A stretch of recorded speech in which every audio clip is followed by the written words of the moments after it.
चंडीगढ़ में अमित शाह की बड़ी भविष्यवाणी, कांग्रेस का नाम लेकर कह दी यह बड़ी बात। इस दौरान उन्होंने कांग्रेस पर जमकर निशाना साधा। केंद्रीय गृह मंत्री अमित शाह शनिवार 4 अगस्त को चंडीगढ़ दौरे पर मनी माजरा जल आपूर्ति परियोजना का उद्घाटन किया। इस दौरान उन्होंने वहां के लोगों को संबोधित करते हुए दावा किया कि 2029 में भी एनडीए की सरकार बनने वाली है। गृह मंत्री अमित शाह ने कहा, एनडीए सरकार न केवल अपना कार्यकाल पूरा करेगी बल्कि अगला कार्यकाल भी इसी सरकार का होगा। झारखंड की हेमंत सोरेन सरकार राज्य की महिलाओं के लिए एक खास योजना लेकर आई है, जिसके तहत उन्हें हर साल एक मुश्त राशि दी जाएगी। इसका नाम झारखंड मुख्यमंत्री मैया सम्मान योजना है। यह जानकारी दी गई है कि हर साल महिलाओं को 12,000 रुपये दिए जाएंगे। बता दें कि मौजूदा महागठबंधन सरकार की ओर से यह घोषणा ऐसे वक्त में की गई है जब राज्य में इसी साल विधानसभा चुनाव कराए जाने हैं।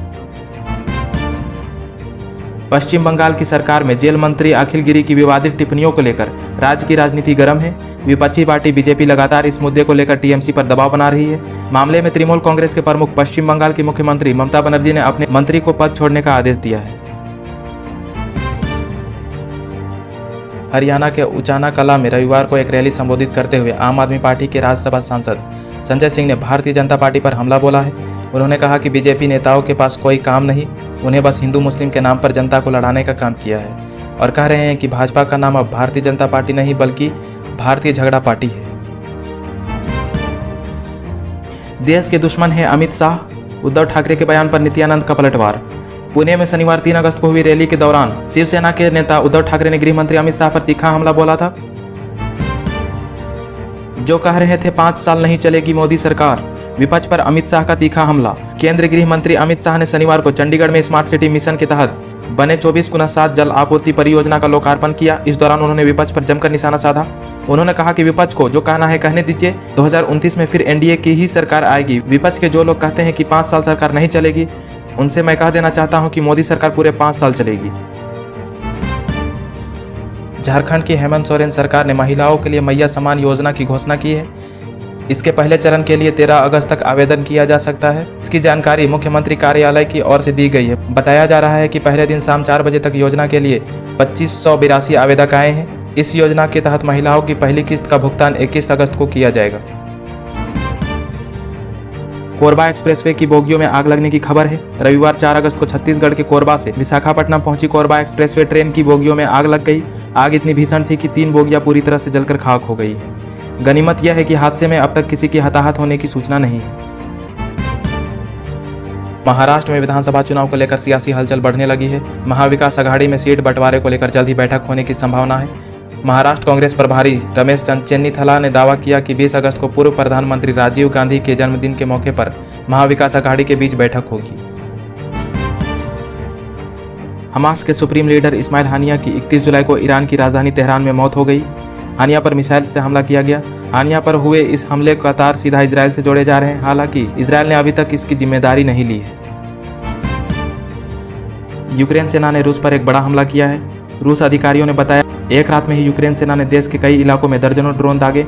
रूस के रक्षा मंत्रालय के बयान के मुताबिक उसकी एयर डिफेंस सिस्टम ने यूक्रेनी सीमा और उसके नजदीकी कई क्षेत्रों में कुल 75 ड्रोन इंटरसेप्ट किए हैं। नाइजीरिया में विरोध प्रदर्शन कर रहे लोगों पर पुलिस ने की फायरिंग, 13 लोगों की मौत।